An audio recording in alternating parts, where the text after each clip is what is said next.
بسم اللہ الرحمن الرحیم۔ دوستو، سلطان نصرالدین جنگی عشاء کی نماز پڑھ کر سو رہے تھے کہ اچانک ان کی نیند کھل گئی اور اٹھ کر بیٹھ گئے۔ ان کی آنکھوں میں آنسو تھے۔ کہنے لگے، میرے ہوتے ہوئے میرے آقا، میرے نبی صلی اللہ تعالیٰ علیہ وسلم کو کون ستا رہا ہے؟ آپ اس خواب کے بارے میں سوچ رہے تھے جو مسلسل 3 دن سے انہیں آ رہا تھا، اور پھر چند لمحوں پہلے انہیں آیا، جس میں سرکار مدینہ نے 2 لوگوں کی طرف اشارہ کر کے بتایا کہ یہ مجھے ستا رہے ہیں۔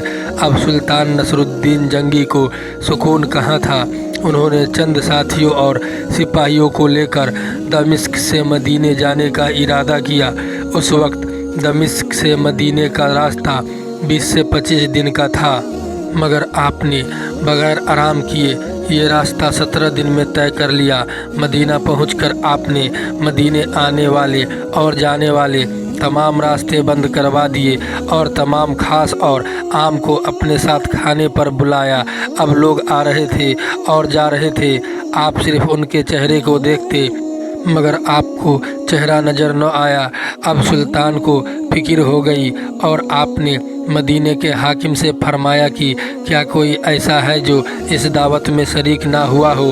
جواب ملا کہ مدینے میں رہنے والوں میں تو کوئی بھی نہیں، ہاں مگر 2 مغربی مسافر ہیں جو روضہ رسول کے قریب ایک مکان میں رہتے ہیں، تمام دن عبادت کرتے ہیں اور شام کو جنت البقیع میں لوگوں کو پانی پلاتے ہیں، اور یہ لوگ کافی وقت سے مدینے میں رہ رہے ہیں۔ سلطان نے ان سے ملنے کی خواہش جتائی۔ دونوں مسافر بظاہر بہت عبادت گزار لگتے تھے۔ ان کے گھر میں تھا ہی کیا، ایک چٹائی اور کچھ ضرورت کی چیزیں۔ ایک دم سے سلطان کو چٹائی کے نیچے کا فرش ہلتا ہوا نظر آیا۔ اس نے چٹائی ہٹا کر دیکھا تو وہاں ایک سرنگ تھی۔ آپ نے سپاہی کو سرنگ میں اترنے کا حکم دیا۔ وہ سرنگ میں داخل ہوئے اور واپس آ کر بتایا کہ یہ سرنگ نبی پاک صلی اللہ علیہ وسلم کی قبر مبارک کی طرف جاتی ہے۔ یہ سن کر سلطان کے چہرے پر غصہ اور غضب کی کیفیت طاری ہو گئی۔ آپ نے دونوں مسافر سے پوچھا کہ سچ بتاؤ، تم لوگ کون ہو؟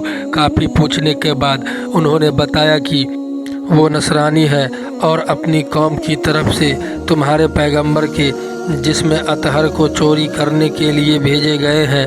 سلطان یہ سن کر رونے لگا اور اسی وقت دونوں کی گردن اتار دی گئی۔